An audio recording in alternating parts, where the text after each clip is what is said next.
Hey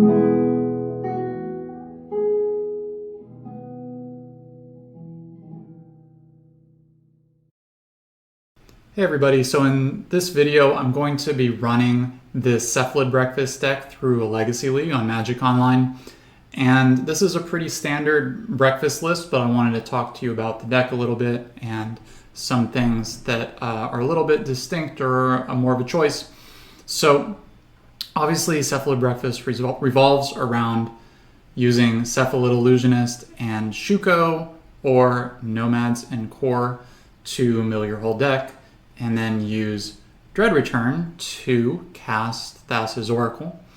And the other thing that you can do that's extremely powerful is get a Nadu in play, and Nadu Winged Wisdom. You just end up flipping your whole deck with Nomads or Shuko, and it's incredibly fun to be on the side of doing that.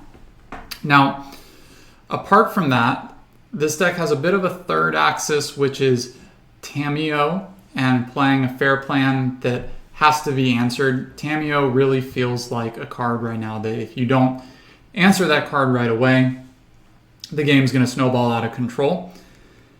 And that is well backed up by Daze. And this deck is also really equipped to answer Tamiyo with a full playset of Swords to Plowshares between the main deck and sideboard, and 3 additional copies of Prismatic Ending in the main deck and sideboard. Apart from that, this list runs a lot of graveyard hate. This is June 29th, the day before a potential ban for Reanimator. And so I definitely want to come prepared for people giving that deck a last hurrah. So there's 3 pieces of strong graveyard hate, plus Ghost Vacuum, and what is a bit of a pet card for me in Cephalid Illusionist, which is Agatha's Soul Cauldron. Obviously this card is great in decks like Painter or red decks that use Goblin Engineer to put this into play and a Phyrexian Devourer into the graveyard to make an infinitely large creature. But this has really great applications for Cephalid Breakfast as well, because you can, for instance, after your opponent fatal pushes your Nomads in Core, you can exile it to Soul Cauldron and target your Nadu. And now your Nadu and Nomads are the same creature, which is amazing. It also can help you to get a Nadu trigger on your opponent's turn if all you have is a Shuko, and it functions as really good graveyard hate. There's tons of great games that you can get into with this, and it's a lot of fun. The downside is it does cost 1 additional mana, but given that this list runs some really strong graveyard hate that's available turn 0 if necessary, I think that having one that costs 2 is acceptable. And so far it's been a good addition. It definitely is a house versus more fair graveyard strategies, and I've liked it a lot. Other than that, a card that is a little bit, I think, questionable for me is Memory's Journey, where to put it and what to do with it. I have been trying to play without it for a while. It's great because it's an additional way to win the game when Dread Return doesn't work, or if you've drawn your Dread Return or something like that. And it's graveyard hate, or it can mess up a Doomsday win or something like that. But I have been going without because a lot of times it just feels like a bad card, and you hate to draw it typically.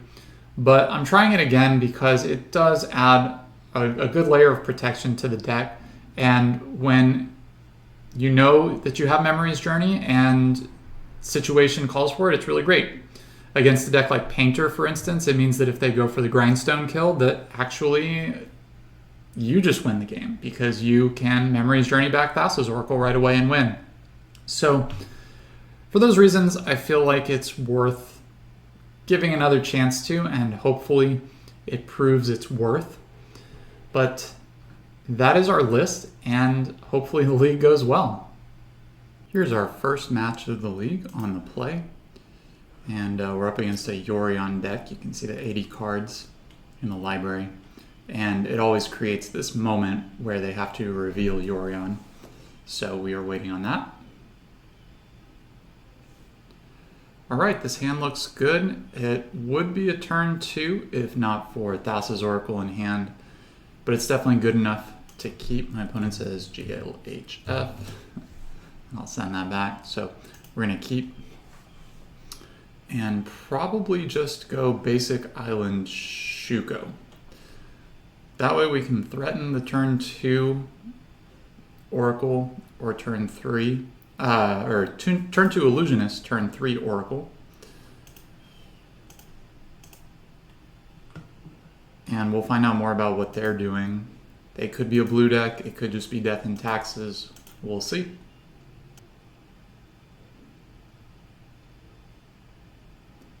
So Caracas Aether Vial definitely makes me think that they are Death and Taxes, which means if I play the Illusionist now,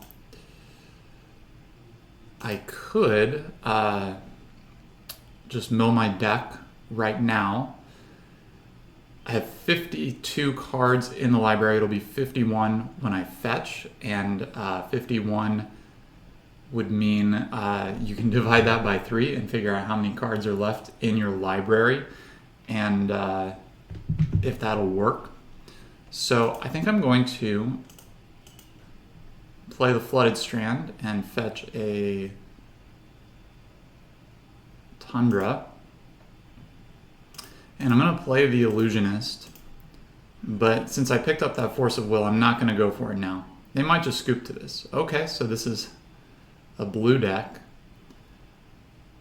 And given that they forced that pitching a Brainstorm, they probably, well, they could have swords.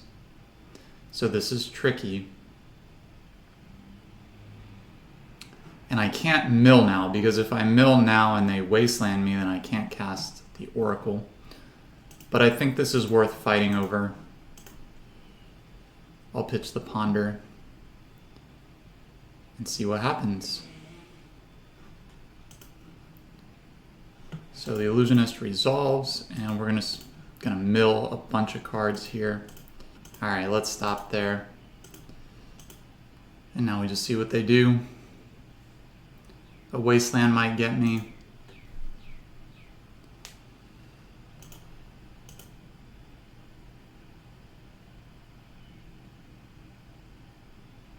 No Wasteland from the opponent, and they are passing back to us. As long as we get to our draw step, we are good here. They could kill us with 2 plows, but they didn't. So now I think it's worth it to play the Hedge Maze, provided that in my graveyard I see both Savannah and Tropical Islands. This is the only green source. I think I will play it. Surveil. Tamiyo can go into the graveyard. It's all going into the graveyard. Let's just activate and hope that they don't have another Force of Will. If they do have Force of Will, we can actually Dread Return. Thassa's Oracle has resolved. We have the trigger, and with a card left in our library, we'll put it on top and win. GG opponent. That was maybe unnecessarily risky with how I played that. I really didn't like forcing the Force of Will, pitching my Ponder, because there were quite a number of things there that could have gotten me. Wasteland being the most likely. Maybe it felt a little bit less likely that they would have Wasteland once they Force of Willed me and it was a multicolored deck. But that was a little nerve-wracking there. I have found when playing Breakfast, it does pay to go for it a lot of the times, even if it doesn't feel like an amazing moment. So a Yorion multicolor sort of Death and Taxes with Aether Vial list definitely makes me want to cut the Dazes in exchange for removal. I want the extra land, and I want a Pithing Needle. I think I will cut 2 Force of Wills and probably submit this list. Game 2, we're on the draw with another really nice hand. We have a basic island and a white source with Ponder, Brainstorm. Opponent has mulled to 6. We're going to keep. So my opponent is actually starting on a mulligan to 5, which is really devastating against Breakfast because of all the different angles of attack that the deck has. If you mulligan to Graveyard Hate, it's so easy for a Breakfast player to go around that, and for me to be on 7 cards, I feel pretty good here. Aether Vial is definitely a strong card, but right on cue, we top deck Prismatic Ending, so I will definitely start off by just getting rid of the Vial.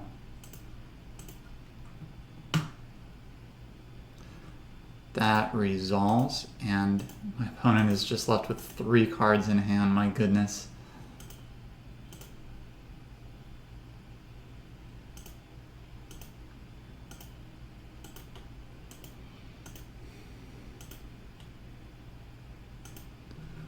So for my second turn, now that I've drawn Tamiyo, I think I will go Basic Island and play Tamiyo.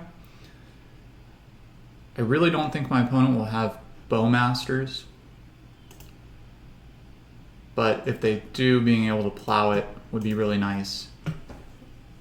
Also, holding up Brainstorm for removal on Tamiyo is great. I think that would pretty much spell the game if one of their cards was countered by me casting Brainstorm.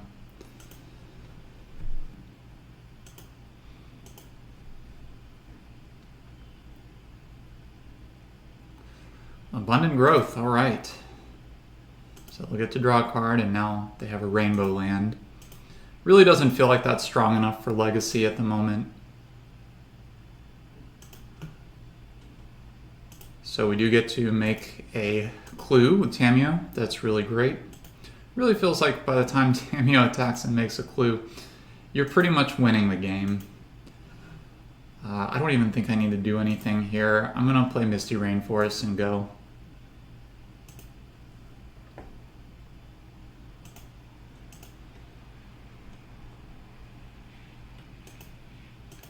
Alright, so the opponent does play black.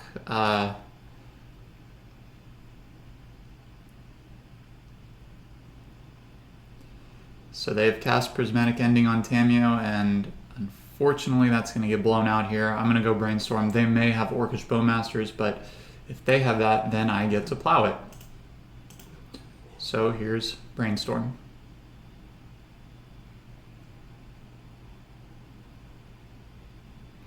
And that resolved. I think I'm just going to put back the lands. I think that I have enough lands. So Tamiyo flips. Prismatic Ending is effectively countered. Opponent says I was sure it didn't leave play. So this may be the first time they've been gotten by a Tamiyo instant speed flip. I'm just going to say, yeah, it's rough. Now, interesting at the end of turn, I don't think they have a Bowmasters because I think they would have played it, but I'm just going to play around that by fetching a Surveil land rather than cracking the clue. Because if they were able to flash in a Bowmaster, then they could just kill my Tamiyo, which would really stink. So I'll get the Hedge Maze. And I don't need another Cephalid Illusionist, so that's going to go into the graveyard. Hopefully they don't Surgical it. But even if they did, I feel incredibly ahead right here. So I will plus and regret putting away those lands off the Brainstorm. I think I'll just play the Nomads. Actually, let's Ponder first.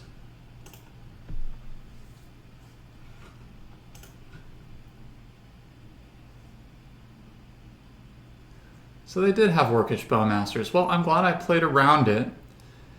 I'll probably Swords that, so as not to let their thing grow, which could then attack Tamiyo, and then to not, obviously, just have to deal with this card. So I'll Swords the Bowmasters before Ponder resolves. If they force it, that's amazing, actually.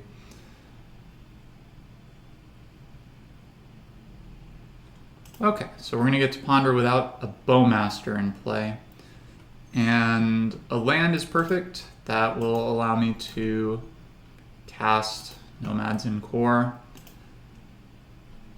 I think I'm going to do that next turn, though. I think I will actually crack this now. and then sack the clue. Just get another green and white source. Crack this now so that they can't play another Bowmaster and another land. So if they do happen to play Daze, we can play around that next turn. This seems pretty done here.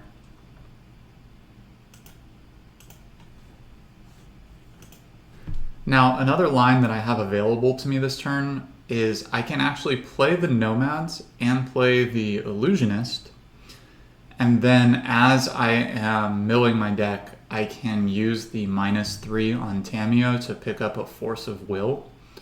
That's a really nice trick with the Planeswalker Tamiyo, but I think I'm just going to play it safe and go Nadu and Nomads. And I'm going to cast the Nadu first because if they have removal, I have the Illusionist next turn and I'll draw a card off Nadu. I really don't want them to plow my Nomads and then I just have Nadu in play with nothing, even though I do think that's pretty good still. I might as well threaten winning the game. So I don't really want to sacrifice this Tamiyo for anything in my graveyard. So I'm just going to plus first.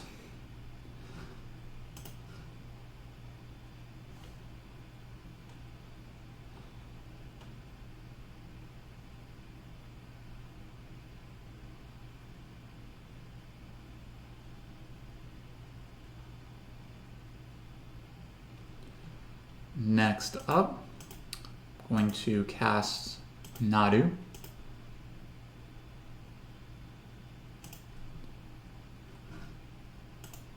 They might Force of Will this. I think them having a removal spell is pretty likely, like a Swords. I'll play out the Trop, and I will cast Nomads, and this could be the game right here. Let's see what happens. Alright, that was pretty predictable. Nadu is gone. Urza Saga, a nice consolation. And now I just have this Nomads in play. They might even be able to remove this, but now that I have Urza Saga, and that'll lead to a Shuko to pair with the Illusionist, it feels like this game is a bit wrapped up and we have some garbage time to get through here. Well, drawing the Narcomoeba was not ideal, but it is okay. I think I'm going to cast Ponder. They could play a Bowmaster and that would stink, but let's see. Gotta try to make something happen. Another Nomads in core and 2 lands. I suppose I don't mind picking up the redundant Nomads. And I'll fetch away the other cards. I'm going to cast... I'm going to plus the Tamiyo.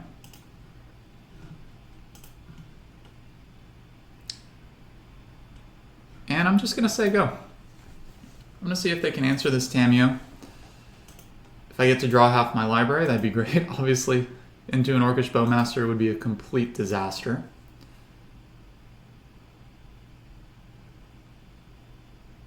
Alright, my opponent has Endurance, which they are choosing to play out, probably because they need to pressure Tamiyo. Because that was how they were going to avoid losing the game to my combo. Now that means they could have more graveyard hate. More likely, I think they're just looking at this Tamiyo and thinking they have to act now. So this resolves. They are targeting themselves. Totally fine. And now they will get to prevent the ultimate on Tamiyo, which is totally fine. I was feeling pretty risky about doing that and the threat of an Orcish Bowmaster deck. And it's only going to go down to 5, so I can still comfortably minus it next turn if I want to, say, pick up a Swords or a Cantrip. On my end step, I will make a Construct.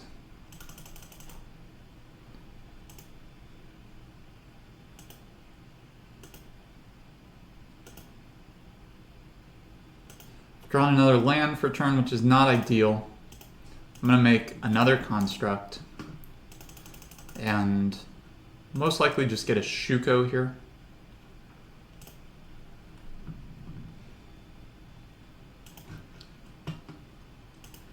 This Shuko will help to push damage. It will also grow the constructs. And they've just given me nothing to Pithing Needle. I could always do Fairy Macabre, but I don't think that's really what I want to do. So I'm going to attack here, and I will attack with the Nomads in core as well, because I can move the damage over to a construct, and they might not know that. We will see.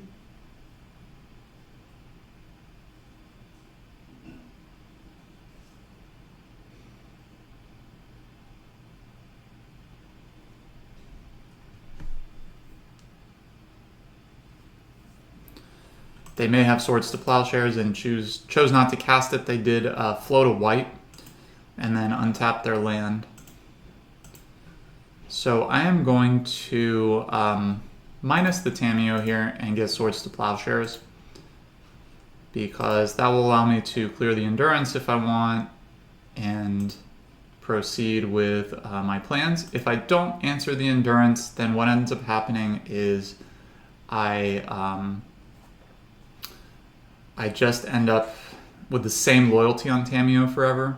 Obviously, I could have blocked with this construct if this was a 2-4, and I should have moved Shuko over. Sometimes I do forget to do that. So anyway, their Swords resolves. I'll probably Swords the Endurance, which doesn't feel great, but it's fine. I want to keep the Tamiyo around. They definitely are pretty threatened by it. So let's Swords Endurance. I will take 1 damage on the Tamiyo. It'll go down to 1. But this game just feels pretty good. I'm playing pretty passively. You can see I'm holding this combo up for a long time without going for it. And I just don't really want to get... I don't want to get blown out by anything. I like that they're casting Recruiter of the Guard, because now I have more information about what they intend to do. Obviously that's a good card for them, but I assume this last card is some sort of graveyard hate. They have another Orcish Bowmasters. That's great. Well, right on cue, I'll cast this Brainstorm. We'll plus the Tamiyo first, and then cast Brainstorm while I can. And depending on what I get here, probably just go for it. Nadu. Oh my gosh. And Force of Will. I think this is the end of the line for my opponent here. So I'm going to crack this now. And just get an untapped land. I might have a lot of things I want to cast here. But show me that you can beat this. I don't think you can. Alright, my opponent says GG's. I agree. And the first match is won.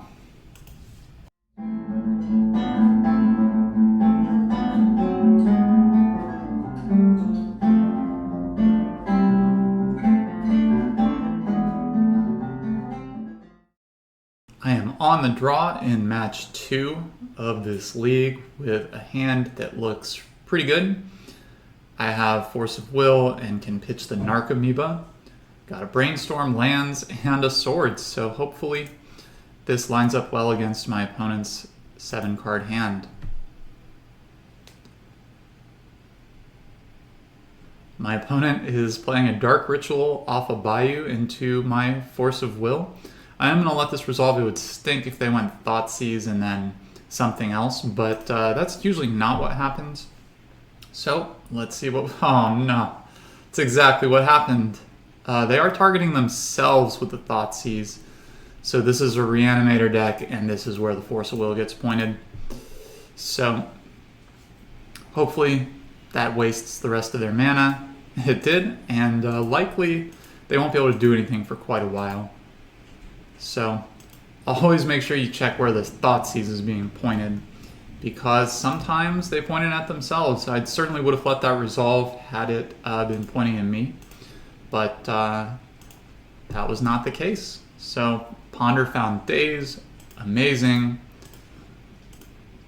Hopefully that will bridge the gap between where I am now and where I would like to be, which is having some sort of plan of my own. I'm a little flooded, and the swords is not very good, so I will be very reliant on this daze to help me to win this game. They have kept a card on top with their Undercity Sewers, which is a bit scary. I'm going to hold off on this Brainstorm. I'm going to play a fetch land, surveil off the fetch land, and Brainstorm next turn. Or Brainstorm on my opponent's turn in case of emergency.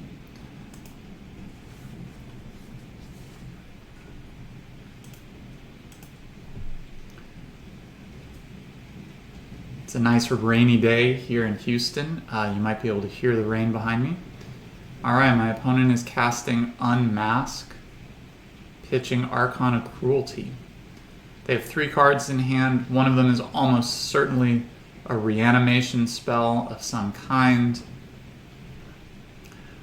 I think the plan here is to fetch, surveil,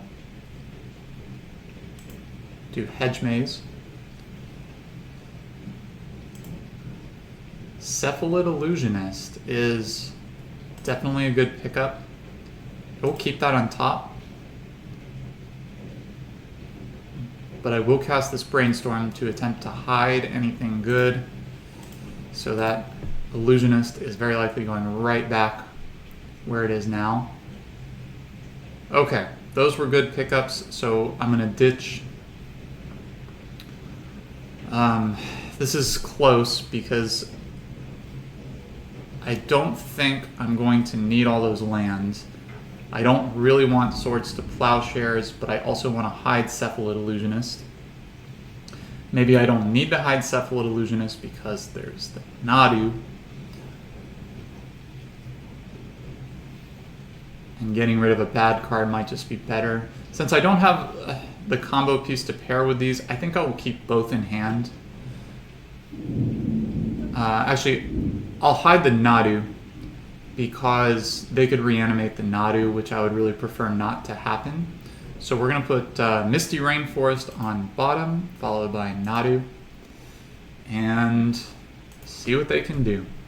I think it's very unlikely that they get to actually put a scary creature into play, and they might be a bit forced into taking Illusionist, though I think they want to take the Force of Will. My opponent's putting a lot of thought into their Unmasked take here, which I respect. It definitely makes me think that they're not super ready to go, and they're deciding whether the Force of Will is what they want to take, or if they respect what I'm doing enough to take the Illusionist. I'm sure that's the thought in their mind. I have seen an uptick in these combo Reanimator strategies, and I wonder if people are sensing that tomorrow, June 30th, there might be an Entomb or Reanimate ban that would basically end this deck's life. They have Entomb, which resolves, and I'm thinking they only have 2 mana Graveyard Hate, because I think if they didn't, they would have less to think about there, because then next turn they could obviously just cast that. So what I think they had to think about was, would they draw a 3rd land versus would they should they take my creature? And I think they chose correctly, because if they weren't ready to go and I got to untap, they were just going to be dead no matter what. For my decision for this turn, I think what I'm going to do is play Flooded Strand and say go. And the reason for that is that hides the information that Nadu is here. They knew I was hiding something good. And this leaves all of my options open. So I definitely want to be fetching Meticulous Archive off of this to try to get a good card for next turn. Or in the event that they cast Reanimate or aren't worried about this daze, then maybe, just maybe, I can get the Memories Journey. So Kind of stinks, but this, I think, is the plan.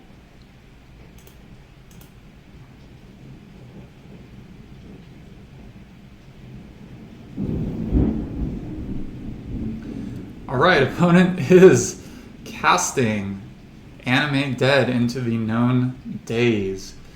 I suppose they could have Elvish Spirit Guide, but I find that to be incredibly unlikely. I will fetch this in response and get Meticulous Archive. If I can do the Memories Journey, I probably should. Shuko on top, you say? That sounds great. So I'm going to daze this, and I think I'm just going to hardcast it.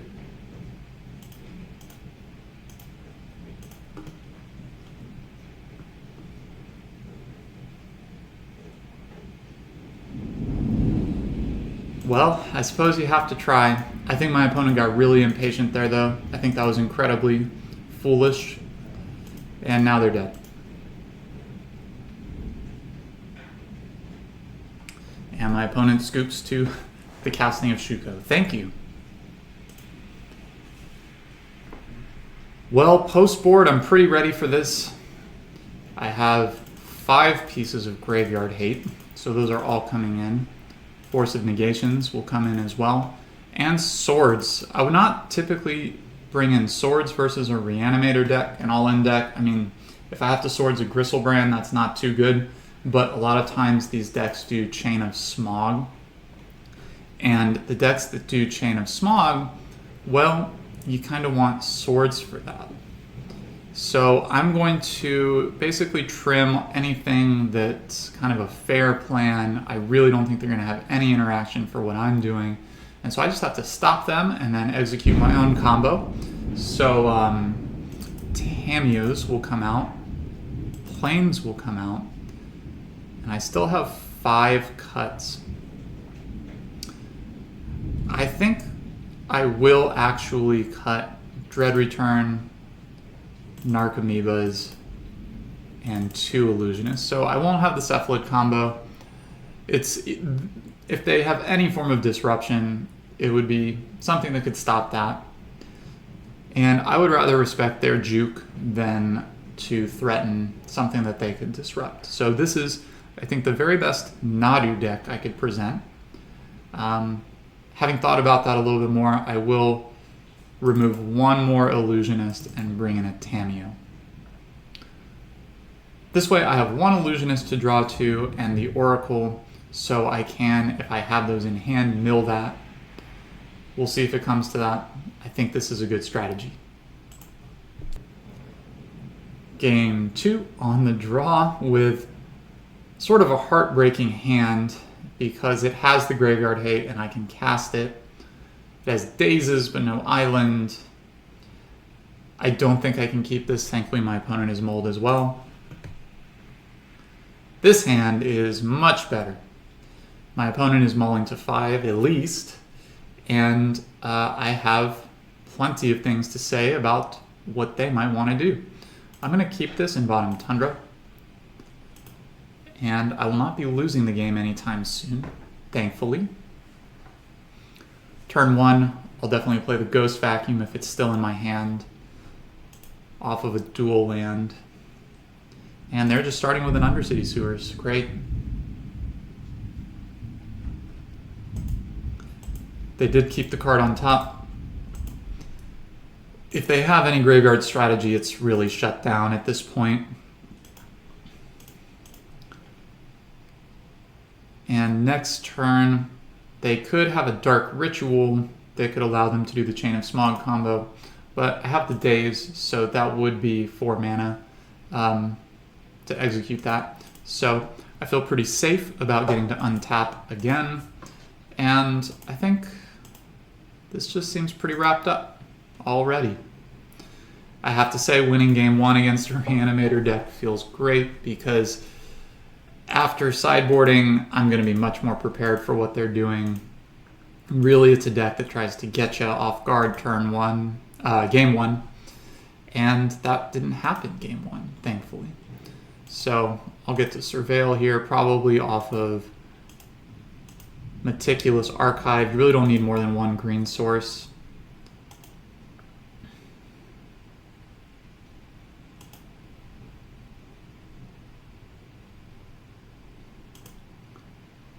My opponent has surveilled twice and kept twice, which is marginally intimidating, but with a Ghost Vacuum in play, a Surgical in hand, and Days and Swords, feels pretty good.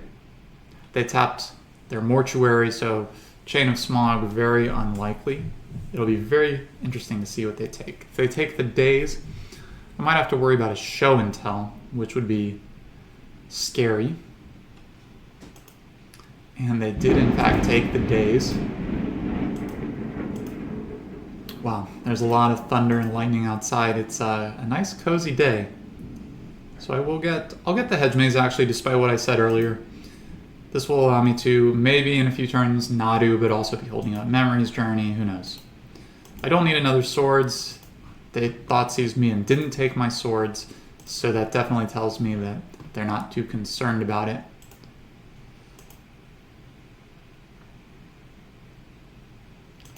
Shuko is an okay pickup. I will play the Savannah, and I will cast Thassa's Oracle. I really need to dig for stuff here. Sadly, this shuts off Force of Will is a good draw because I don't have a blue card. But I gotta make something happen fast. Alright, I like Nadu on top. We'll keep that there. Cast Shuko. And hopefully I won't be dead to Chain of Smog. I am letting my guard down for that. But the ability to threaten Nadu next turn is just too good. Even in the event that they have Show and Tell here, depending on what they put in, I might be able to overcome that. My opponent casts Cabal Therapy. They know my hand. So, what do you want? My guess is they take Swords. If I were to lose this game, though, they would have to have the perfect 4 cards in hand. It would have to be a Land, a Dark Ritual, Chain of Smog, and Witherbloom Apprentice. And evidently that was not their exact hand, or I wouldn't be getting a turn here. And I will take the Cabal Therapy before untapping and casting Nadu here.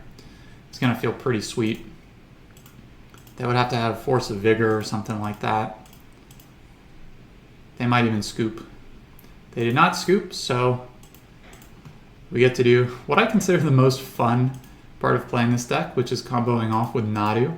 I think most people would consider it the most unfun when you're on the other side, but flipping a whole bunch of cards all at once is just a treat.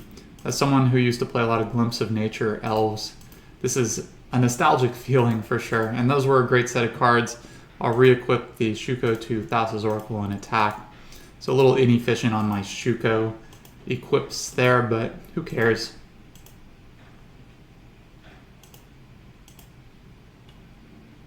For what it's worth, I do try to do the Shuko equips as efficiently as possible if there's some sort of attack or a creature that I would prefer that it... Wow, loud thunder. What I was saying there is if there is a creature that the Shuko should be on at the end of all that, I try to equip in such a way that minimizes it, both for time and for, I think, just the aesthetics of doing it really well. But it doesn't matter too much. So my opponent is fetching here. They might cast a Show and Tell into a Force of Will. They did demonstrate last game that they weren't the most patient with that. They do have another Cabal Therapy. That's fine. I could Force of Negation, but then I have to pitch a blue card, and I definitely get to hold up a Force after this resolves, so I think this is great. If they do put a creature into play, I can respond with the Ghost Vacuum and remove the Therapy so they don't get any more cards. This game feels pretty wrapped up, and just like last match, I referred to some of the game as garbage time, and I think we're in a garbage time game here too. You're definitely allowed to play out as much as you want. I will, attack them down to 0 if that's what they prefer. But it feels over. So like I said, I would take the Cobalt Therapy. I highly doubt they would have sacrificed their Witherbloom Apprentice, but I'd prefer not to give them the option. So I will attack first with these two creatures. You do want the Shuko on Thassa's Oracle here because 2 power means that Witherbloom Apprentice cannot block. And now I'll draw a bunch more cards. Nomads in core, first rip there. So that means at least 6 additional cards before they can resolve a spell. This game's over. And my opponent agrees. GG.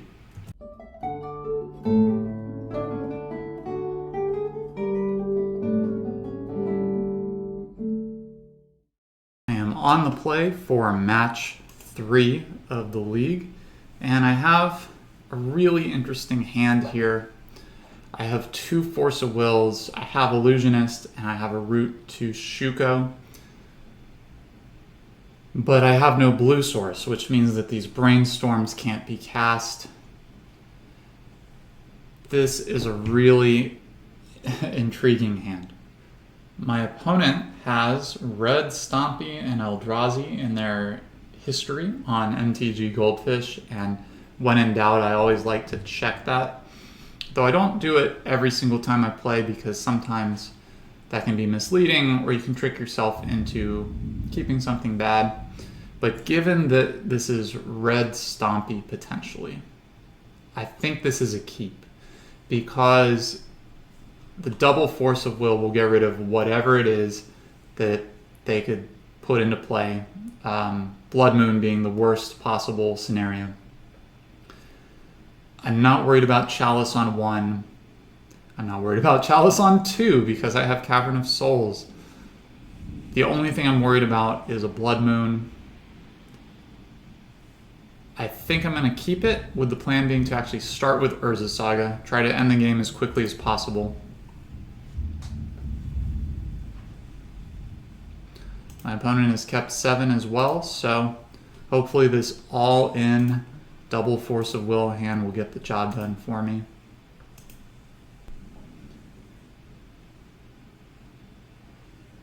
My opponent does appear to be on red Stompy, and they probably want to turn 1 Blood Moon me, but I won't let that happen.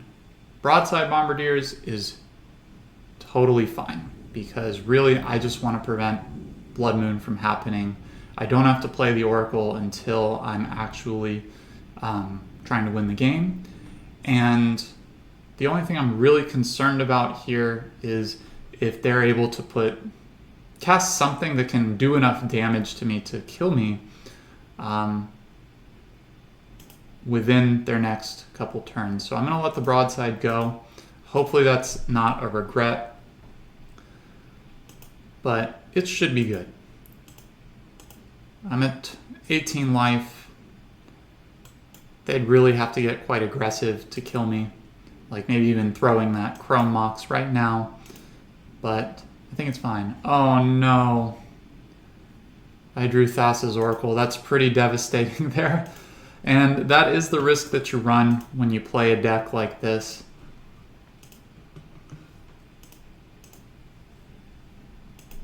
Hopefully next turn I actually just draw a blue source so that I can brainstorm.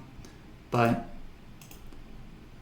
that was a pretty rough turn there. Double Bombardiers, that's real tough. I think I will force one of these, pitch the Brainstorm, because now it seems like we're getting there. Now if they went Soul Land and then cast a Blood Moon after that and I had to pitch my other Brainstorm, that would stink. But I think this looks good. If I have to have a little bit more time to win, then obviously the double broadside would be pretty bad. Really, I just have to hope to draw a blue source here. Drawing Thassa's Oracle is just absolutely devastating.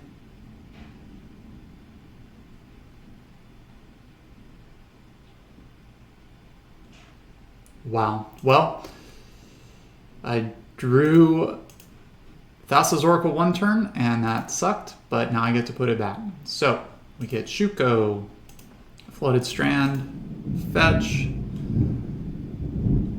Any blue will do. Cast Brainstorm. Hopefully this isn't all cards from my combo, and it's not. So we'll put back Trop and Thassa's Oracle, and really I feel quite lucky there, but we got it. Now, one question to ask is, should I cast the Illusionist in the event that I did not draw the blue source? And a lot of people actually scooped to that. It would have been very tempting. Even though I couldn't win the game, a lot of people on Magic Online don't really have the patience, it seems, to sit through the combo.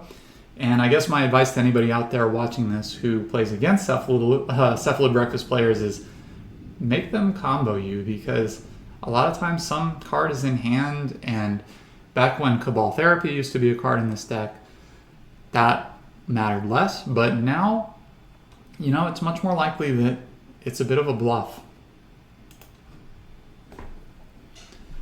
Against red Stompy, I have to just pray a little bit and hope I can get there. But there's a couple things I want to do. I want to obviously bring in all my counter spells to prevent them from locking me out of the game. Prismatic Ending is great to get rid of a Chalice or a Blood Moon if I have two of my basics. And I actually really like Soul Cauldron because there are things that they put in the yard, like Bombardiers, that you can eat up. You can eat your own Nomads once they Fury it, or you could cast a Nomads into a Chalice, and if they have nothing, you can still put your Nomads under the Cauldron. Also, anything you can do to minimize your exposure to whatever piece of hate that they have is ideal. I will bring in Needle for the One Ring, or Bombardiers, or Reflection, and I'll bring in Cavern of Souls as well. I really like Cavern of Souls naming Core. And cards I don't want are two Tamios. I don't want the Memories Journey. And I'll trim one Urza's Saga. It's not as bad as it used to be, but it's still not great. And trim the Ponders and likely one Swords. On the draw with a really interesting hand again, because the Dread returns in hand and I have no real game plan, but I have access to basic lands. I have Force of Will and Daze. I'm gonna keep. Really, you just have to pray against these decks that you're gonna find a way to stop whatever it is they're doing. And having Force of Will, I think, is just the number one most important thing. I don't want to mull a hand and then not have a force, especially when they turn one Fable. I think I will force this. It kind of stinks because that's not really the move that you want to do. I'm going to play Misty Rainforest, and Brainstorm was a great pickup, obviously. That means that I can get the Dread return out. And them playing Ancient Tomb here likely means One Ring or Pyroglyph, maybe?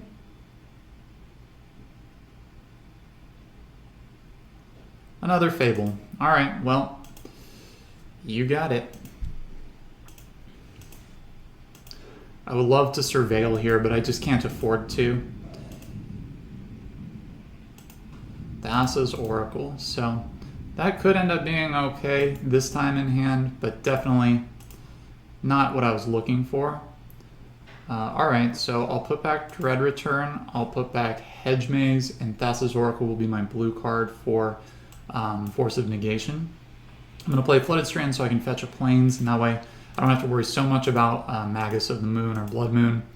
And I'll let them keep the token. This plow is likely going to have to get pointed at their Reflection as things stand now.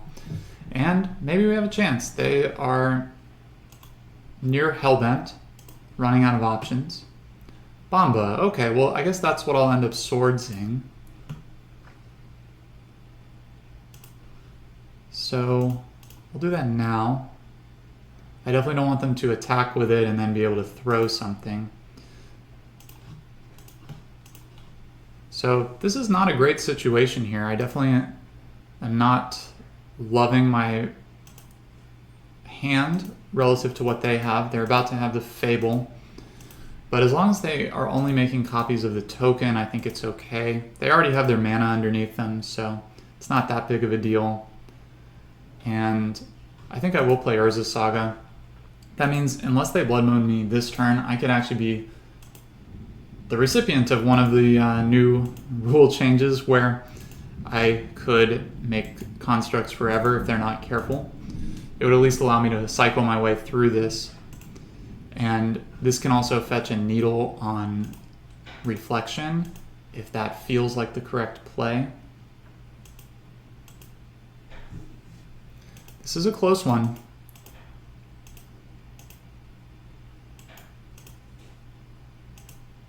I'm really not sure what their two cards are, given that they have what they currently have in play. It makes me feel like they have Graveyard Hate in hand. Or they could have lands that they're sandbagging. Really tough to say. I think I'm going to play Shuko off the plains. And then play this Tundra. This means I can make a construct, I can hardcast Force of Negation, and this saves this as a Surveil land for later, just in case I need that extra value, and I very well might. I will let go this attack here. I'm not going to block and trade, though they're also not willing to trade, which is great. I certainly would not have taken that because my constructs are about to be much bigger. So I'm starting to like my position more. I would love to draw an Illusionist. They very well could have Pyroblast. That's, I would say, fairly likely actually. But this is lining up really well. Back before the Urza Saga rule change, I used to board out my sagas against this deck, and feeling comfortable keeping them in is actually pretty nice. Okay, well, I drew Cephalid Illusionist. So that means I could attempt to go for it. It would stink in the face of Pyroblast. But I have the Oracle in hand, so great in the face of Graveyard Hate. I think either way I'm going to make the construct.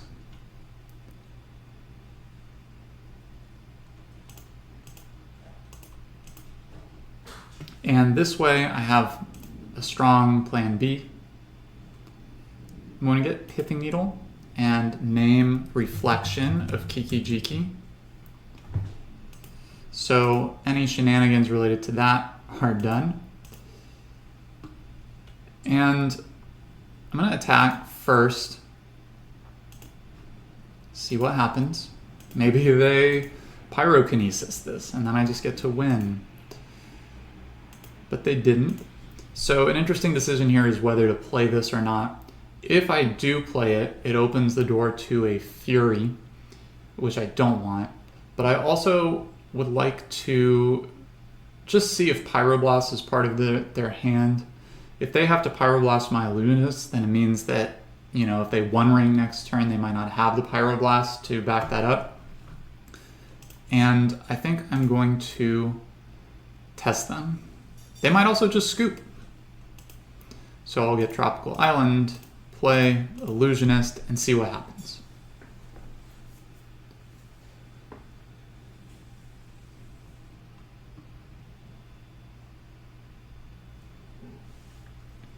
Alright, well they had Pyroblast.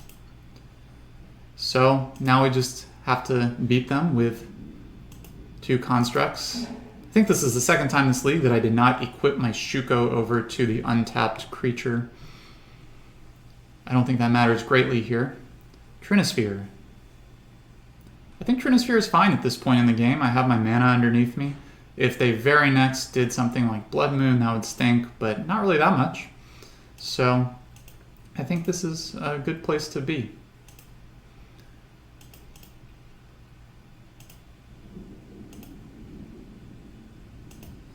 Another land is fine. I can surveil with that. I will attack. Try to be the aggressor here. It'd be interesting if they double blocked, but they don't. So they're going to try to race me. Obviously, if they attack with both of these next turn, then they're dead.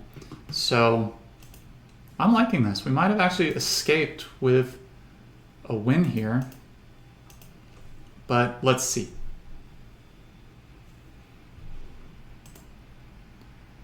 So no Bombardiers for opponent. That's awesome. And passing the turn here is great because I feel like they don't really have much going on. I'm going to get a Hedge Maze. Maybe I'll find a Nadu. Soul Cauldron. Interesting. They don't have anything in their graveyard. And I have an Illusionist in mind. I think this is good enough because this is going to get my creatures to 5 toughness, which means they can't double block. So I'm going to keep that on top. I will have to pay 3 mana for it, which means going down on Force and Negation. But at this stage in the game, the only thing I'm really worried about is something that they can put into play via... Actually, I still get to hold up Force and Negation because Trinisphere doesn't add mana to the cost. So I think the way I'm going to tap this, though, is I want that basic island untapped. Oh, yes, Trinisphere does matter because I have to pay 3 for the Cauldron itself. So I will go pants down here and cast this. And let's just see what happens. They might not understand that I can put a +1/+1 counter on one, and they just scoop to that. Great. GG.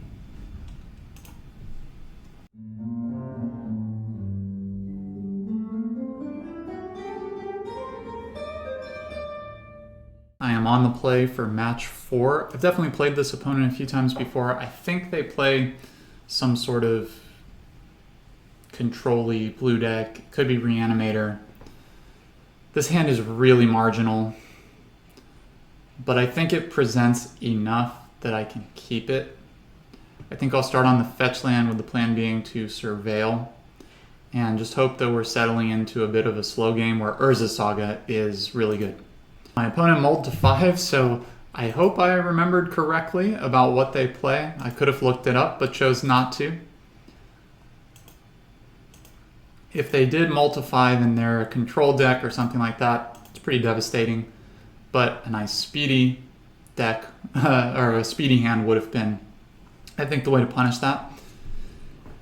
Starting on a Bloodstained Mire does not inspire confidence for my longevity in this game. And Thoughtseize, sure, my hand sucks. Enjoy. So I am surveilling at the end of their turn, and a Ponder is just about perfect. I'll keep it. I think I want to play around Daze and cast this. Hopefully I can find a Daze. Wow, Daze, Dread Return, Force of Will. So I can stack this to draw the Daze, followed by the Force of Will, and then with Dread Return on the bottom, that means I can Hedge Maze that into the yard next turn. So as far as a not losing the game hand, that's about perfect. But it would be nice to try to win this game at some point. That hand could have been a mulligan. As you saw, it really didn't have a lot of action. But sometimes it just feels correct. And obviously they play Thoughtseize. So whenever you mulligan against a deck that plays Thoughtseize, that feels terrible. So Hedge Maze will put Dread Return into the bin. It's great knowing I will not be drawing that horrible top deck for the rest of this game.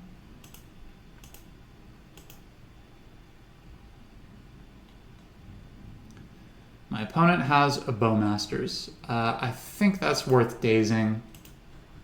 I don't know how much longer daze will be good. Obviously, that means I can't force. But let's see. I could get punished for that here. Thankfully, the daze picking up Hedge Maze will allow me to again surveil. Though I think next turn it might be nice to play the Saga. Let's see what I draw though. Alright, I drew another daze, which means Force of Will is live. So I think it's time to attempt to turn the corner a little bit. Even if I'm just attacking with constructs, that's better than nothing. And my opponent hasn't shown me anything yet. I also felt comfortable playing the Saga because there's this tension in the deck between Urza Saga and Daze. And if you play one island and then Urza Saga and then you have to Daze, you won't end up being able to make constructs. And that stinks. Alright, well, now I have Nadu. That's amazing. So I'm going to play the Tropical Island and I'm going to cast Nomads. And this means I can make a construct. I can't make a construct and play around Daze for whatever it is, but with a Nadu in hand, I'm not really concerned about the constructs that much. And I don't want to have to play the combo into Daze next turn. So if they remove Nomads, no big deal, because I have Shuko coming.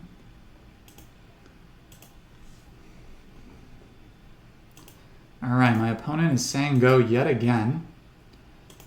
It's a bit intimidating, but if I draw another blue card, that would be amazing to have blue card and Daze. Of course, it's hard to envision Daze being that live against 3 untapped lands, but now it's only 1 untapped land, and let's see what they do. They really have to target the construct. It's their only option. If they target Nomads, well, then I simply move the damage. And now they're probably doing something like Fatal Push on Nomads. Yep, that's great. So now Daze looks unbelievable. And I expect that this is going to go well. All right, and if I don't have to Force a Will as well, then that's more cards I'll draw with the Tamiyo. So this game also feels pretty wrapped up here.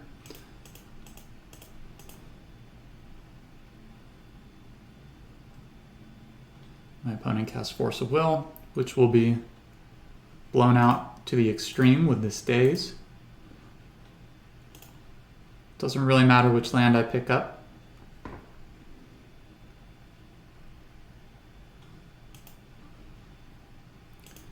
Nadu resolves. And my opponent concedes. I feel like this is a weird place to concede. Maybe they just feel like they know what I'm doing, but I think you at least go through my turn and get a bit of information. I don't know, I've been on the other side of Nadu games and it is frustrating, so I get it. I did decide to look up what my opponent is doing, and they have several finishes with Dimir Tempo, but not so many finishes with Reanimator, though there is a result from 2024. So given that it's Dimir Tempo, most likely, I feel like I don't have to bring in my Graveyard Hate suite, but I will bring in the Cauldron Ghost Vacuum. I'll bring in Needle, as that could get Wasteland or Tamiyo or even Kaito. Kaito, I find, is not only the bane of nightmares, but the bane of Cephalid Breakfast. It's really hard to answer, and it snowballs so quickly. So against this deck, I think what I want to do is just trim my counter spells.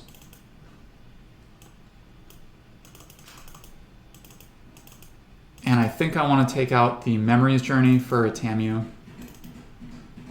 And I think this presents pretty good options. Now, if during this game I see that they have like Voidwalker and Nile Spellbomb and all sorts of Graveyard Hate, next game I might trim on my breakfast strategy and just present the best Nadu deck that I can. But I think in this situation, this makes sense. My opponent has to mull to 6, so that's something to be thankful for. My 6-card hand looks much better. I think I will bottom the Cephalid or possibly a land. I think I'll bottom the Cephalid. I definitely want my mana underneath me, and it's just so likely that they can disrupt. So they have a Tamiyo, and I have to decide whether I want to plow this now and worry about days, or not not do it now. And I think the answer, especially drawing the ending, is to just do it. It sucks, but maybe what I'll do is fetch a Tundra, and this way I am presenting like I have days, and they'll be less likely to do it. If they wasteland me, it's all good. I have lands. That's one of the reasons I kept the 4-land hand.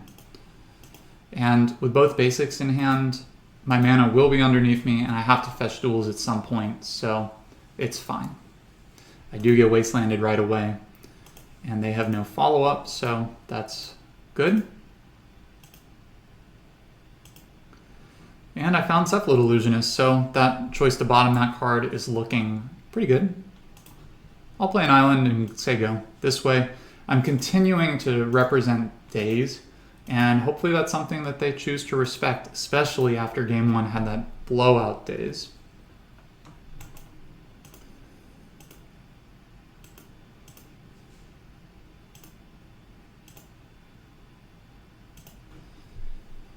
So this turn, I think now that I've drawn the Hedge Maze, which was a bad draw, I think I'm just going to play that Hedge Maze because that gets it out of the way, gives me some selection, and we'll just see. I don't have a lot going on, so surveilling sounds good. I've already survived one wasteland and should survive another. That's a really interesting card to choose whether to keep or not. I think I will bottom it though, put it in my graveyard. I think I'm good on lands, and I can always draw more lands. I really don't want to have to Nadu into a daze, but I might have to. Looks like they're going to Bowmaster here, and that's good. That's one less removal spell for Illusionist or Nomads, and presents a super slow clock. It also means next turn I could potentially ending their Bowmaster, which also doesn't feel like an amazing play, but might draw out a Force of Will or something. Maybe it'll make them play out yet another Bowmaster. Engineered Explosives on 1. All right. Well, right now that's not too good. And I actually drew Brainstorm, so now Prismatic Ending on Bowmaster is looking like a good play. I'm going to do it like this, tapping the Hedge Maze, because that way they can't wasteland me off of my open mana to be able to daze next turn if they have daze. And let's see what happens here. So that resolved. I can Brainstorm. I will obviously wait, but if, for instance, they drop a Bowmaster here, which now is looking likely, then I will Brainstorm right now. Maybe they even daze this. All right, this is sweet. So I will, I think, bottom a land that I don't really need, and I will put Nadu on top because that's obviously my best card, and so this will help me to play around Thoughtseize.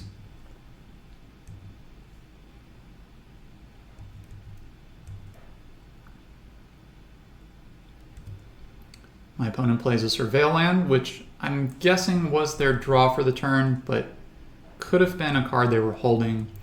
And now it will be my turn.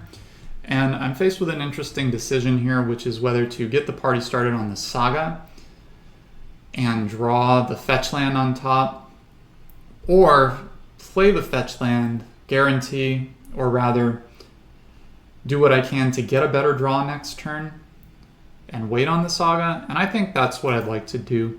If they target the Nadu, I don't really want to draw another land. So with the trigger on the stack, I can fetch that away.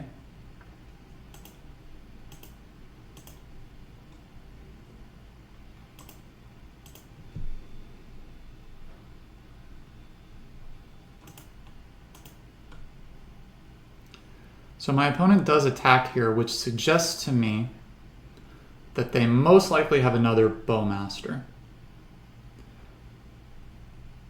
The other thing that they could have is Kaito, and they could be bluffing. And bluffing that they don't have Bowmasters, meaning that if I don't block this, respecting Bowmasters, then they actually get to get the Kaito in. If they get Kaito in, though, they either have to tap my Nadu, which gets me a Nadu trigger, or basically lose their Kaito very quickly.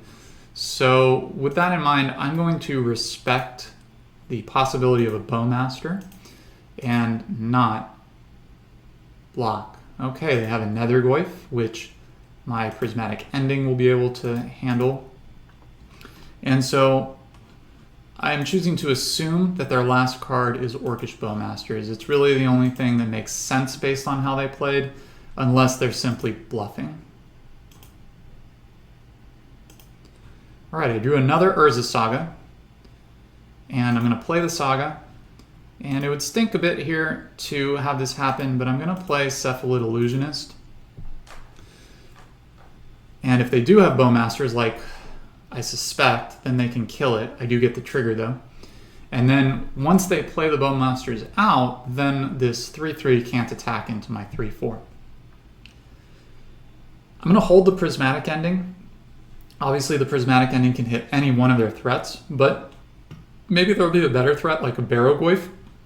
And maybe if the game continues to go long, I could ending their Engineered Explosives before my Saga pops so that I have Shuko, or I could even cycle it. I don't know how many people who play Breakfast do this, but you can cast Prismatic Ending on Nadu or Cephalid Illusionist and get the Nadu trigger, and it just doesn't resolve. So at 9 life, I'm obviously going to stay put here and see what happens. If I get to untap with Cephalid Illusionist, then obviously that would be amazing. They have a Brainstorm, which is very good for them, but I just feel really ahead here.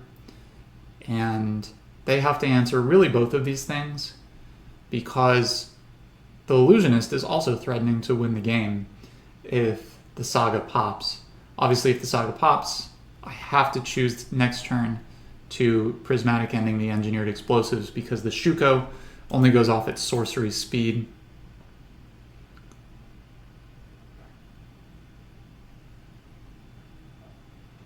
Interesting decision here to see if they'll attack with the army. I think it's the only thing they can attack with. Another card here that would be very good for them would be Murktide Regent, but I'm going to allow this attack through. It's the last time I have to before I have Illusionist that can Fog plus draw a card, which is amazing. I think Fog would be a much better card if you had draw a card stapled to it.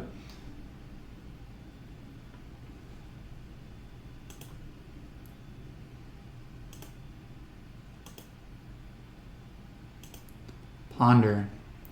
I don't love Ponder as a draw, obviously, in the face of Orcish Bowmasters and possibly another Orcish Bowmaster in hand. So I'm going to play this out.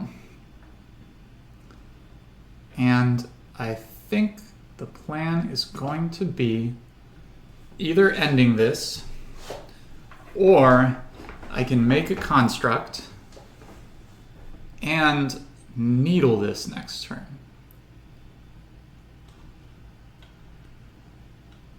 If this does pop, it would take their Nethergoyf with it.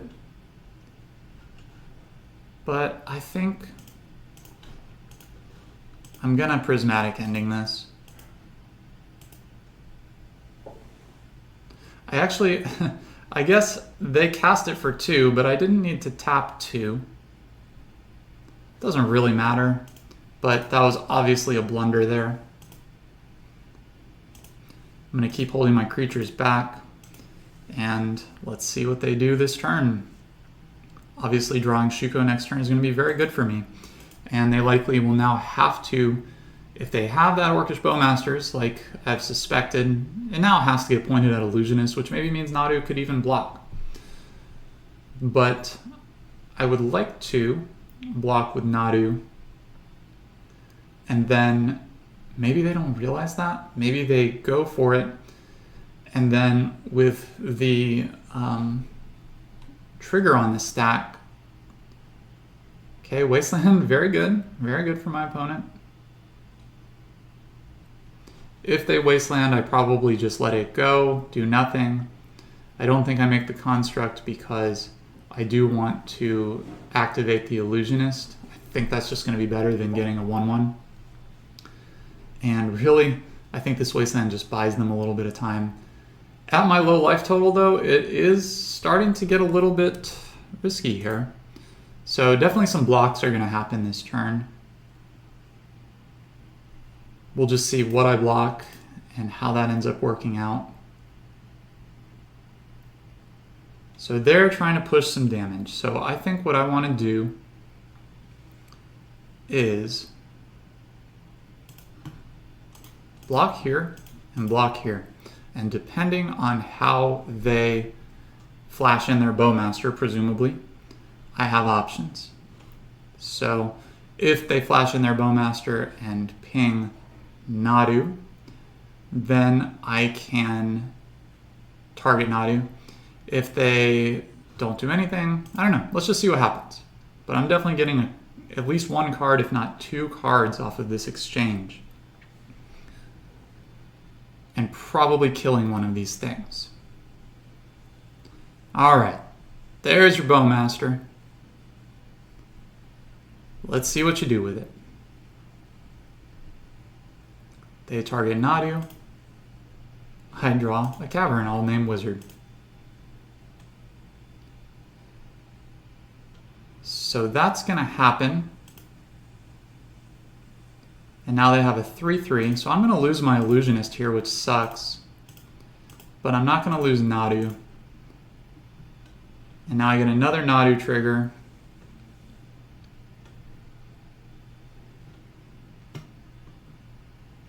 And next turn I have a Construct to block. It's getting close here because of my life total. It's definitely not a done deal. Okay, they have Fatal Push on my Nadu. That is pretty good. Drawing a fetch land, not what I wanted there. So now we're going to trade, and I'll get a turn, but they have a lethal attack here. So Swords is good. I think, can I ponder here? So if I ponder, then I go to 3, and I can only kill one of these. So that would mean that this is a 4/4 that I would have to chump and take 1, and then the following turn, yeah, I think I can ponder. I think it's worth it. Needle is decent. Saga, decent. Brainstorm, pretty bad. So if I resolve, oh, I clicked stuff on accident.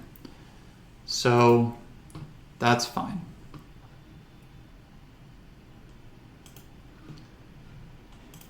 I'll just needle, I'll use this, needle, I guess Wasteland, or possibly, at this point, yeah, it's just gotta be Wasteland. I could have done Kaito. If they have the Kaito, I'm just dead though. So I will do it like this. I will have to chump, which sucks. But that'll help me to stabilize at least against... Okay, so they Thoughtseize me, so I just have to, I think, plow the Goyf.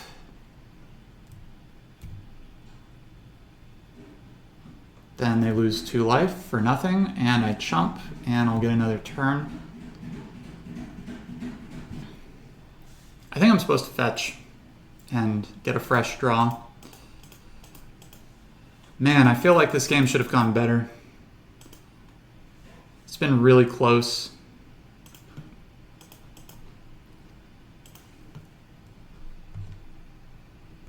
So I'll go to 2. And I don't want Urza Saga and Brainstorm, so I'll fetch down to 1 and get a Tundra, I guess. I don't think it matters really. So can I get another creature? No, so I lose this one. All right, let's go to game 3. I'll have to look back at that game and see if there's anything in particular I could have done much better. Dang, no lands, got them all. All right, I'm going to keep this and bottom a Narc Amoeba, and I think I will start off with the Tamiyo. Maybe they'll have to mulligan as well, but their deck doesn't typically mulligan. I've been lucky so far with their mulls. Okay, they did mull. So hopefully, maybe this can be a Tamiyo game. Maybe the Tamiyo will get a bit out of hand. They're going to 5 cards, so I'm feeling very lucky here. And I do have 12 minutes on my clock to their 16, so hopefully this game can go by fairly quickly. If it doesn't, I might have to stop talking so much and just play. But let's get our basic, and let's play Tamiyo. And now, depending on what they have, I might get to draw some cards, get a bit more ahead. Let's see. So it's hard to imagine they don't have Fatal Push.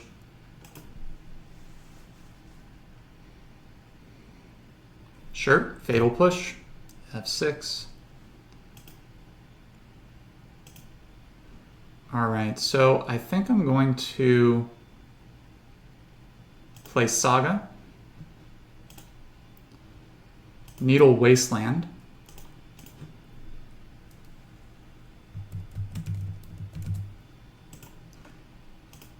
and cast Ponder. Hopefully find a 3rd land. No 3rd land. I don't want those cards, unfortunately. I have to shuffle. So now if I don't naturally draw land, then I can't make at least 1 construct. So I don't feel great about this. They're brainstorming before they make a land drop. Could be a sign of strength. It could mean that they only had 1 land. That's my hope. Maybe they'll get brainstorm locked. I feel like I need to get a little lucky here. They have a Wasteland and a Cage. Okay. Cage feels pretty acceptable here. Let's see. All right, I have a land. And so I have to decide whether I want to Bowmaster, or rather play around Bowmaster, get a Brainstorm and a Fetch, or make constructs. And I think my hand is pretty decent here. I think I feel good about making constructs. I'll fetch Savannah.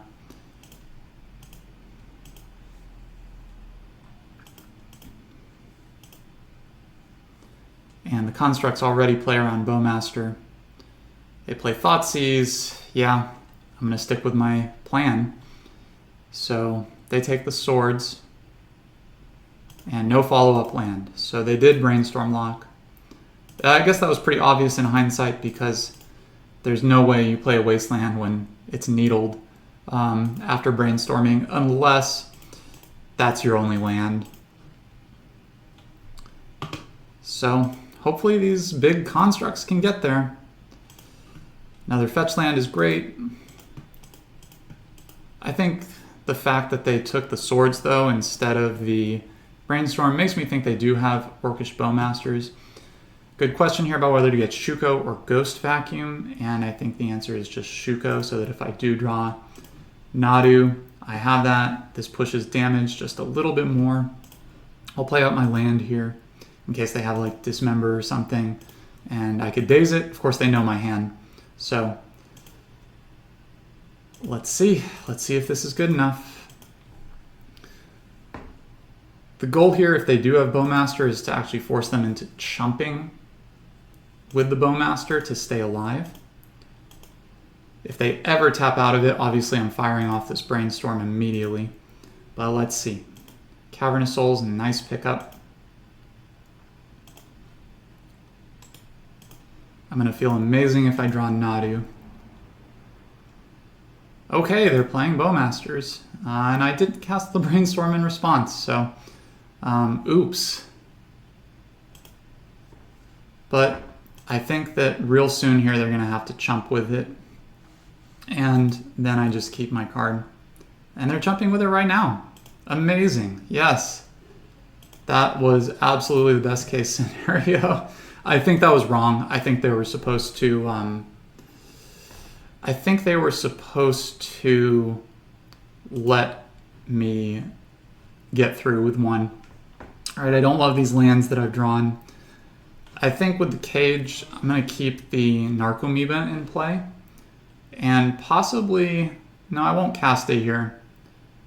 I'm going to put these lands back, hold the Narcomoeba, hold the Illusionist, hold the Cavern,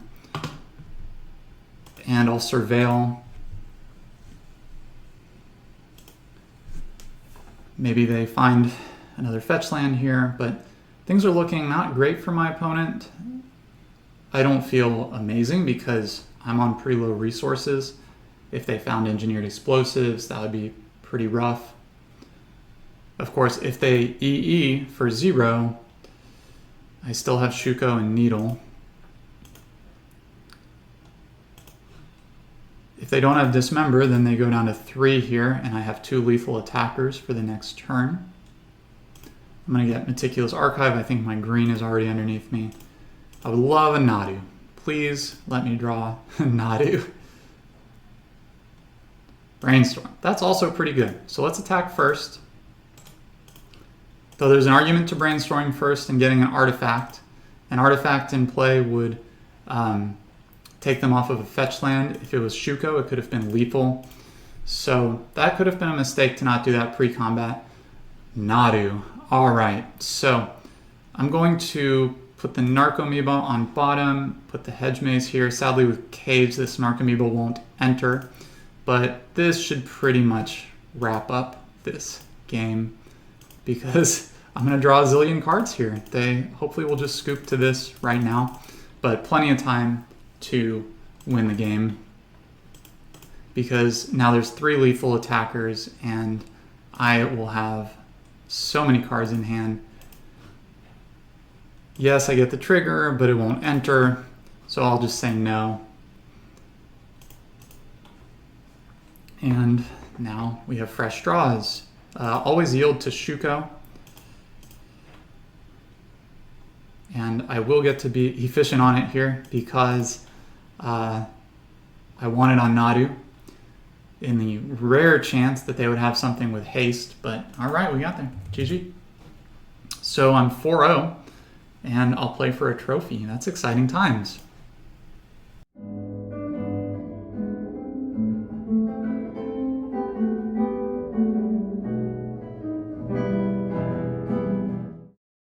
All right, I'm back for round 5 with a hand I have to mulligan.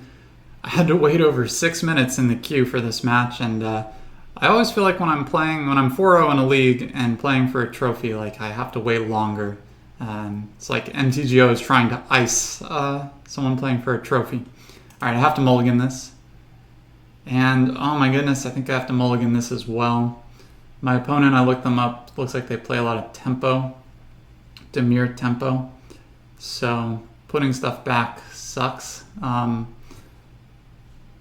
This is kind of tempting, but if I don't draw the blue source, it's basically all in on drawing a blue source turn 2. So I'll mull to 5. I'll keep this and put back Narcomoeba and the Hedge Maze. And, you know, this is an acceptable 5-card hand.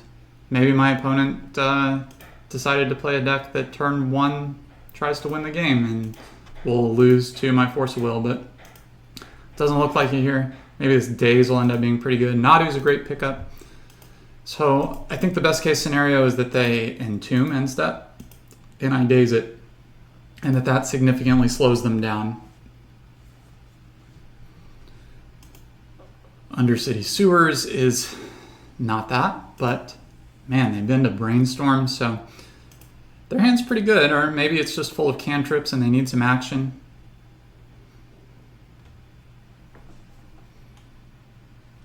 Ooh, okay, so that is interesting. And they play Tamiyo, and I'm going to let that go. I'm not going to force it. I do think I want to Daze this. Picking up the Trop. And then the question is, should I? Wow. They're forcing this. They really want this Tamiyo to flip.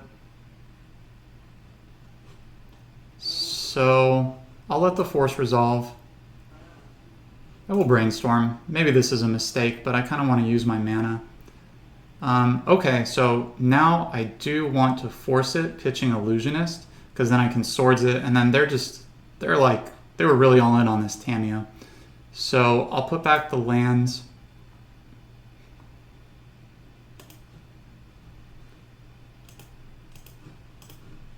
Force a will, pitch Illusionist. Go to my turn.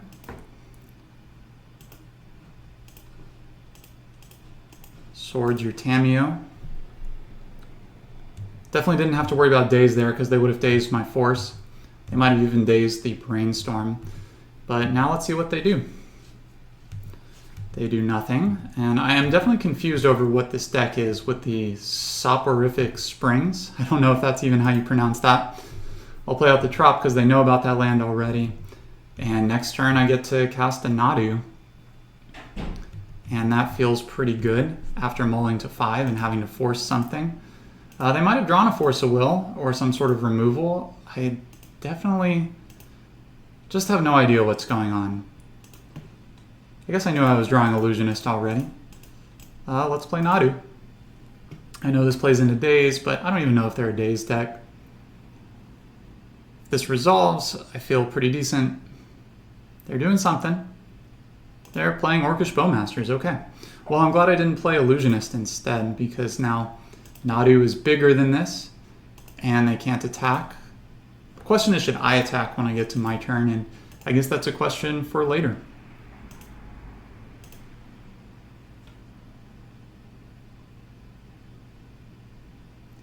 They found their third land, so now they could have something like Barrogoyf.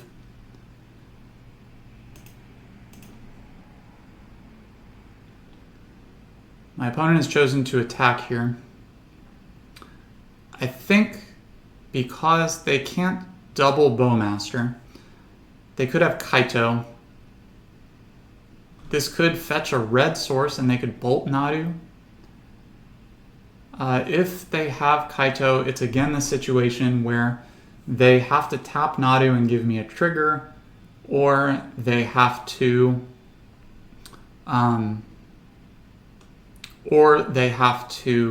let the Kaito die. I think I'm willing to risk that. I have so little going on that Nadu is pretty important to my strategy, and losing Nadu to a bolt just doesn't seem acceptable. I suppose this means this could be Grixis control, if that's what's happening here, if this is Lightning Bolt in hand. But we are going to damage, so that's good. Now they're fetching, and this will be very revelatory. Okay, it's not a red source. Fatal Push, okay. So maybe they just wanted to keep the fetch land around and lose the token in order to... Brainstorm kind of sucks here. So I think they just wanted to lose the token to trigger their revolt. So I think what I want to do is actually play Thassa's Oracle out, because I don't want them to be able to attack, and I do want some selection here. Nadu, obviously, a keep.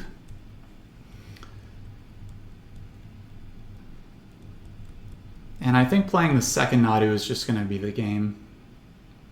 It seems like this might actually be a pretty fair deck. And when they played that Soporific Springs, I was thinking it might be actually more of an unfair deck. But certainly a fair deck that was as all in on Tamiyo as they were, I think is suspicious. So I think this has worked out pretty well. Let's see what happens here. Oh, they do have days. That's unfortunate. Well, you got me there. I think they should have picked up their Surveil land. That daze really blows. And fetching here for another underground sea. Do they have the One Ring? Aha, you do have Kaito. So they can attack, but if they attack with both, then I get to... okay, so they're just going to Surveil without drawing a card. That's okay, but This is concerning. So they put Ponder into their graveyard and 1 card on top. And I've drawn Cavern of Souls. So if I brainstorm into one of my combo pieces, and they choose to kill my Thassa's Oracle, I can win the game. If they don't choose to kill the Thassa's Oracle, then I still have Memory's Journey. I don't think this game's getting better for me, so I'm going to brainstorm. I'm going to go for it.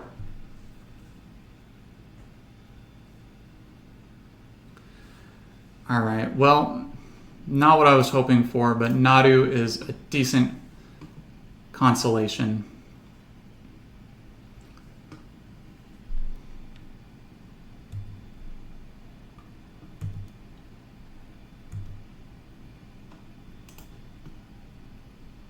So Cavern on Wizard, play Nadu. And I think this game is going to be a tough one to win. The fact that that brainstorm not only whiffed, but I was brainstorm locked, was really bad. So they've been to Ponder and kept to Ponder. I might have just kept both. They do shuffle. And they have this 3/4 Kaito. Sadly, I feel like they should have made it so that if you block Kaito, it takes off loyalty. Like you're dealing damage to the Planeswalker. But evidently, that's not how the rules work. Let's see if they tap down my Nadu. They don't. But they will attack like that. So I guess I'll block the Nadu, or block the Kaito with Nadu, take 4, and now they get to surveil and draw a card. So the chances aren't looking great. I think I want to play out this Illusionist and the Illusionist on top of my deck next. Okay, they play Wasteland. Good information. So this is a bit of a tempo deck, but I guess they just have soporific springs. I'll play out Cephalid Illusionist. I'll play out another Cephalid Illusionist. And I will attack the Kaito, which I guess I should have done first. But I guess I'm getting a little dejected this game and thinking I'm going to lose. So anyway, Kaito down to 1 loyalty. And if they choose to not tap the Nadu, then it's going to be dead next turn and answered. And then eventually I can Maze of Ith this, and maybe we have a game here.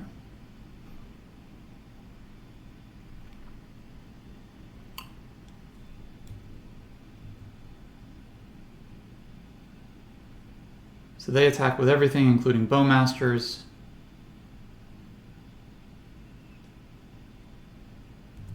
I think I will take the 7, double block Bowmasters.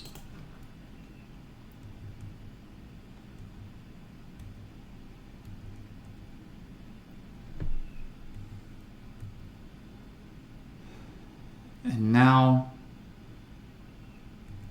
they surveil, so they're willing to lose Kaito here.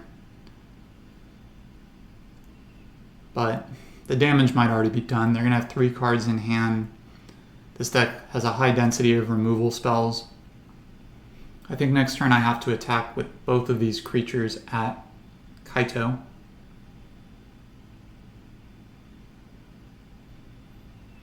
Well, I spoke earlier in this league about Kaito being a rough card, and here I am trying to win a trophy in a game where I'm filling behind against Kaito.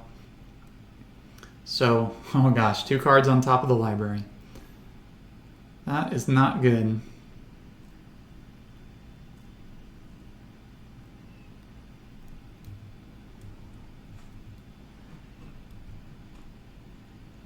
So I think worst case scenario would be like a Bowmaster flashed in. But I'm getting to the point where I can't really play around too much stuff if I want to win. So I'm going to attack with both. Kaito dies. I go to 4. I'll play a chump blocker to bridge the gap between this turn and next. And hopefully this gets the job done. Okay, they do have a Bowmaster. They target the Illusionist. So I'll draw the card first. Maybe it's a Swords. That'd be great. Oh no, it's a land. So that's not good. I didn't get an Archamoeba or anything. So this dies. Now they have a 5/5, so I can't fetch. If they have another Bowmaster, I'm dead. And even worse, this means that it's going to be tough. Oh, what am I talking about? They just have Bowmaster here. So I guess the plan is to fetch here, hit a Narcomoeba, and chump. That would be amazing.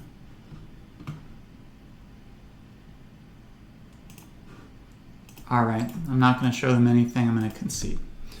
Okay, so got to win 2 games against a tough opponent. A tough matchup to potentially secure a trophy. And I think I'm going to board the same way I did last time, taking out Force of Will and Daze and keeping the Cephalid combo in. And this way I'm maximizing my ability to get rid of Tamiyo. There's just a lot I can deal with and hopefully pull it off. On the play, I will keep. This hand looks good. I have 61 cards, so there was something. Oh, I think I would probably have taken Memory's Journey out, but didn't. That's fine. This hand's not great, but I'm certainly not dying to anything soon. So I'm going to play Windswept Heath. I'm not going to play out this Needle turn 1 because there's so many things that could hit. And depending on if I draw lands or whatever, I may want that to name something different. Turn 1 Nethergoyf is pretty good.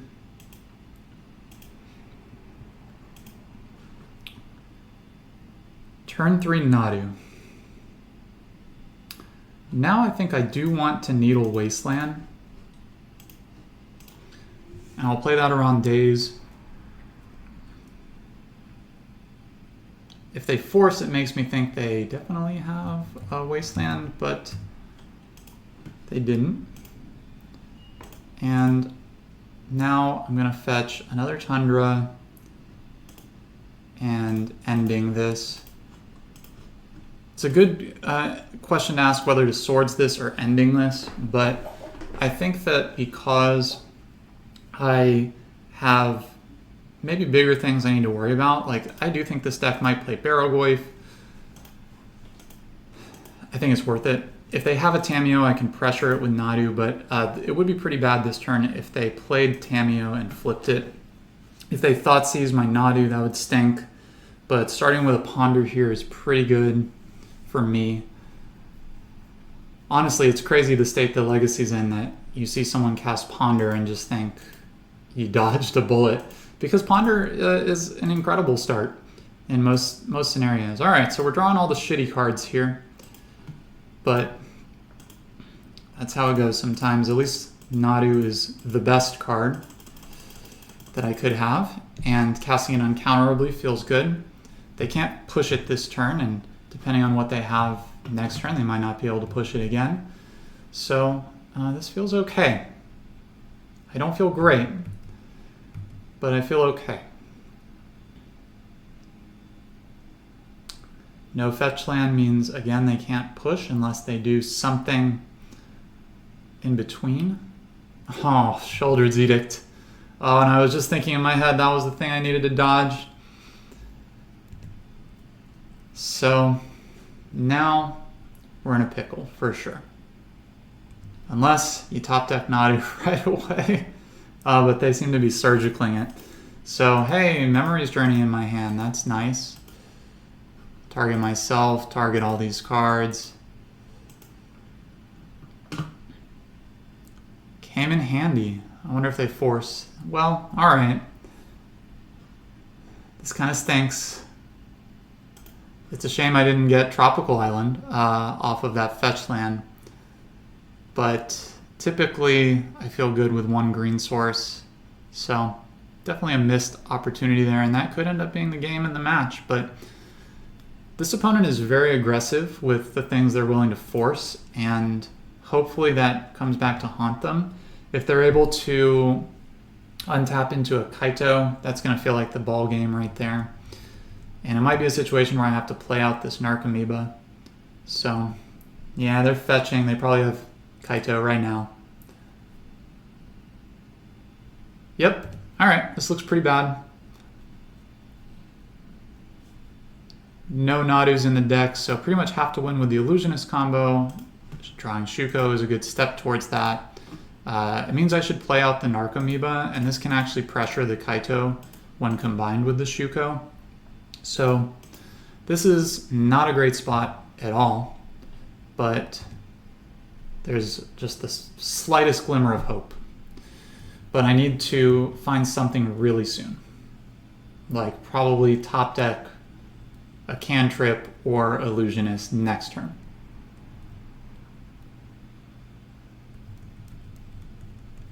I will not block because if I want to kill with Illusionist, I need Narcomoeba.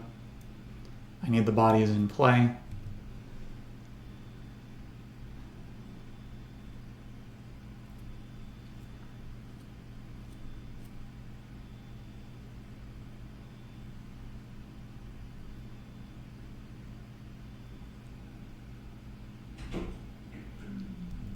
Alright, my opponent has a Tamiyo, and they flip it right away.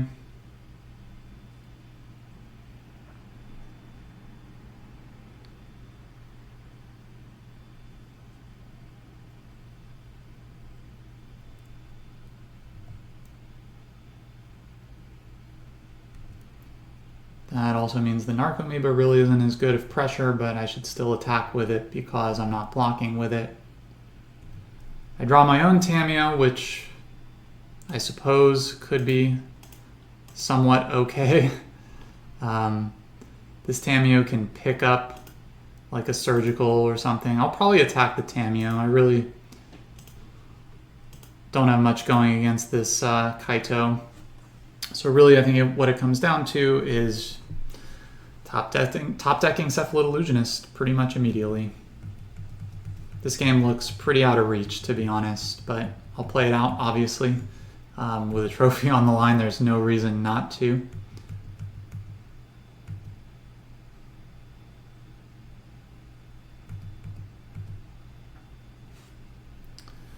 I'm not going to block here because if I can use this Tamiyo to actually draw cards, that's really my best hope. And when I start to get down like this on board and feels like the game's slipping out, I stop playing around stuff and just try to high roll things, you know, hope that everything goes completely according to plan.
My opponent is taking a long time on this ponder, so maybe that's a slight sign of weakness. Maybe they're just looking at the 3 best cards they could possibly see and deciding what order they're in, but I am getting a glimmer of hope. But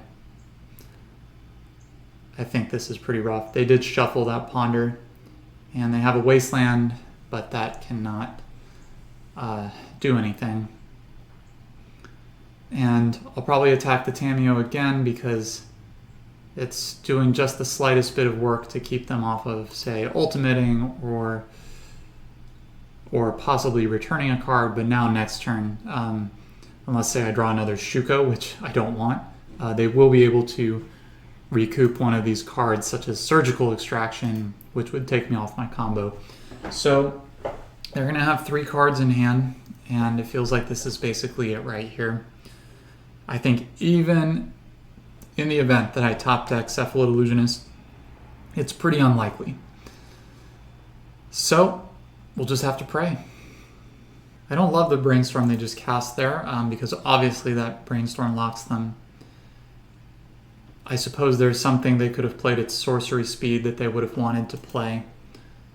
So it makes me think their hand might be just a little weak. That was a terrible draw, and will likely spell the end of the game. But I can at least force them to play correctly by picking up Surgical or Force or something like that. Now I don't know what they might be playing there, because anything other than Orcish Bowmasters doesn't really make sense. Maybe they needed to remove something and just didn't. I don't know. So let's draw a card.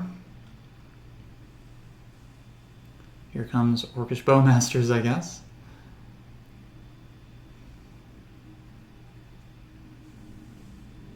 Sure. I'll probably kill my Narcomoeba, which is fine. I have the creature count with Tamiyo to avoid being unable to combo off. Plane's kind of nice to play around Daze to kill this Bowmaster, which I'll do right now. On what's likely one of my last turns of this league before I die, I will remember to equip the Shuko. And, you know, if I top deck Illusionist, maybe there's a chance, but probably not. Especially if they return something like Surgical Extraction or Force of Will. Shoulder's Edict. Basically any of these cards are good enough that aren't cantrips. Daze is even probably good enough because I might have to draw a card, which would make Daze live on Dread Return.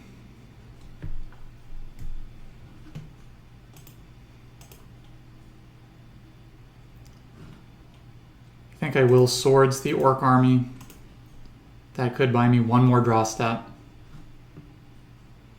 Though, if they choose, like if they have good cards in their hand, they could plus Kaito, which would do nothing this turn, but plussing it again next turn would make it 6 power. They're not doing that, so let's see.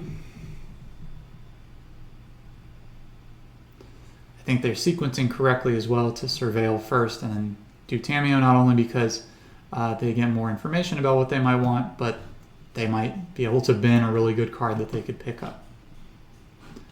And they put Daze in their graveyard and 1 card on top. So they've topped cards multiple times.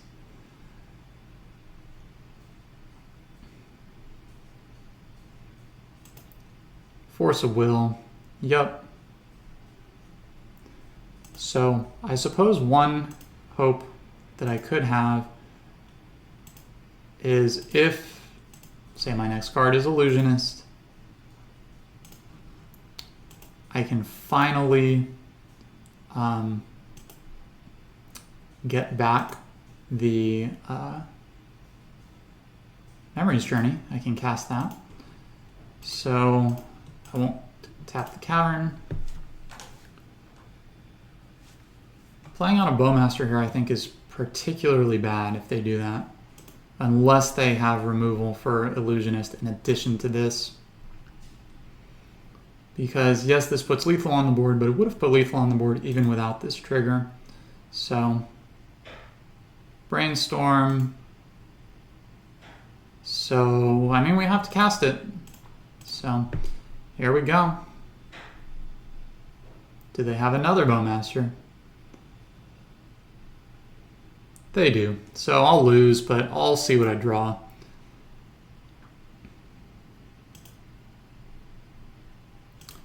Alright, good game, opponent. Yeah, cool. Alright.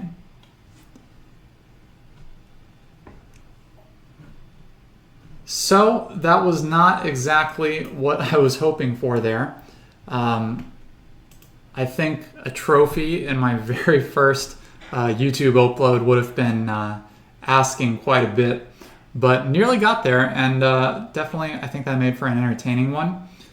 If I look back on this last game, that game could have been totally different if I had fetched the tropical island instead of the second tundra. And maybe that was correct to do, but often I think that one green source is adequate because really it's just Nadu that you're trying to worry about.